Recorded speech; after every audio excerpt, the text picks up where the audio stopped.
Hey, my name is Dr. Sean Price, clinical coordinator here at ChiroSpa. And one of the most common questions that I get in my office is, Doc, why am I feeling so bad even though my lab tests are normal? And I've shot a couple of videos on this in the past, but I kind of wanted to recap this because it's really, really important information. And we are having a thyroid recovery workshop in our office. It's going to be Monday the 27th at 5:30 here at the office in Fort Walton. So we're going to go into what I'm about to put up here. We're going to go into it in detail. We're going to go into a bunch of other factors that are involved, and we're going to go into what you can do about it, which is obviously the most important part. So what's important to understand is there's a part of your brain, it's called the hypothalamus.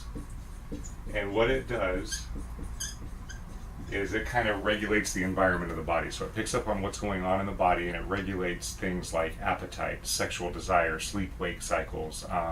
If you're sick, if there's a bacterial infection, then it regulates body temperature for fever production. So it's got a lot of different functions that it regulates in the body. And one of the things that it picks up on is thyroid hormones, T4 and T3. So if your T4 levels are low, then what the hypothalamus is going to do is it's going to signal to your pituitary gland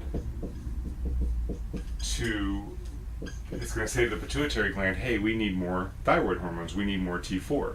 So the pituitary gland is going to increase thyroid stimulating hormone, which is TSH, which is normally checked for patients when they're complaining of thyroid symptoms, and that's going to cause the thyroid to release T4 and T3.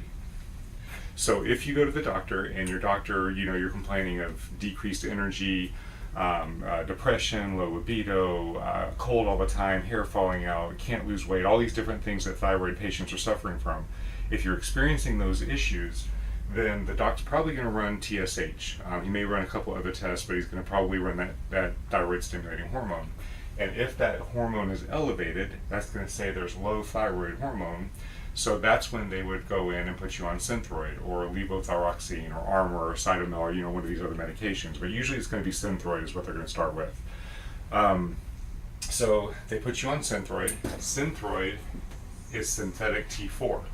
So now you're taking this T4 synthetically from the medication. So your T4 levels are going to increase. So the hypothalamus is going to pick up on that increase. So it's going to cut off that signal to the pituitary gland, and your TSH is going to go to normal, or usually low. Usually if you're on Synthroid or something like that, your TSH levels will actually drop below the normal range of what we want to see. So that is the mechanism for how medically your thyroid metabolic pathway would be treated. Now the other thing that's happening is maybe you go to the doc and you're having those symptoms and your TSH is normal. So he says, or doctor says, well, TSH is normal, there's nothing we can really do for it. There's got to be another cause. Maybe it's, antidepressants or something along those lines. So those are the two situations. Number one, you're having thyroid-related symptoms. You go to the doctor and your TSH is normal, so he doesn't put you on medications, which is the right call. If your TSH is normal, they don't need to put you on medication. Or you go to the doctor and your TSH is elevated, and if it's elevated, then they're going to put you on, they might put you on Synthroid or levothyroxine or something like that to get those T4 levels up.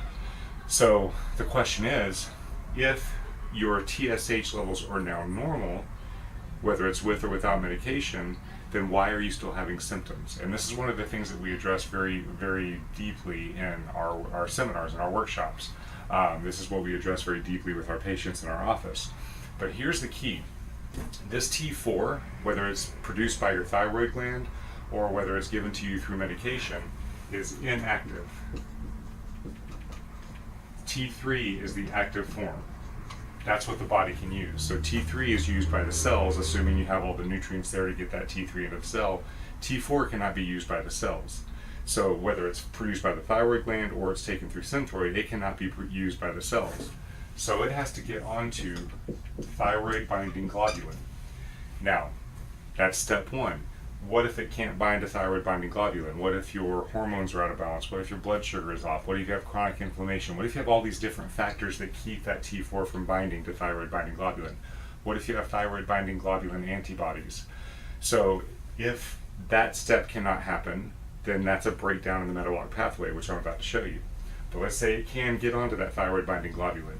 Then it has to go out to the liver, to the gut, to the kidneys, and all the other tissues in the body, because there's a thyroid receptor on every cell, but it goes to these areas to convert from T4 to T3.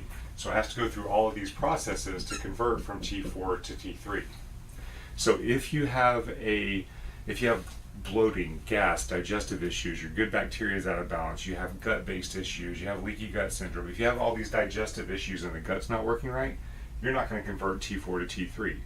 If you have a liver-based issue, if you're toxic, if you drink, if you eat a poor diet, if you're constantly barraging your liver with hormones, medications, external things like that, if your liver is stressed, you're not going to convert T4 to T3.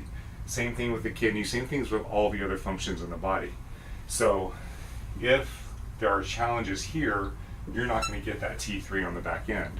The T3 is what has to be there and has to get into the cell for you to have normal metabolism. So that's the next factor. If you do get that T3, can it get inside the cell? Are there nutrient deficiencies keeping it from getting inside the cell? So this, from this point on back, is what you're looking at when you're looking at just TSH to see how your thyroid is functioning. This is all downstream and has nothing to do with Synthroid, or has everything to do with the conversion of Synthroid, but it has nothing to do with what the TSH is saying. So if you have problems in any part of this pathway back here, you're going to have low thyroid symptoms. So how do you know if you have those kind of problems? Well, you have to do the proper testing, which we'll go over in the workshop.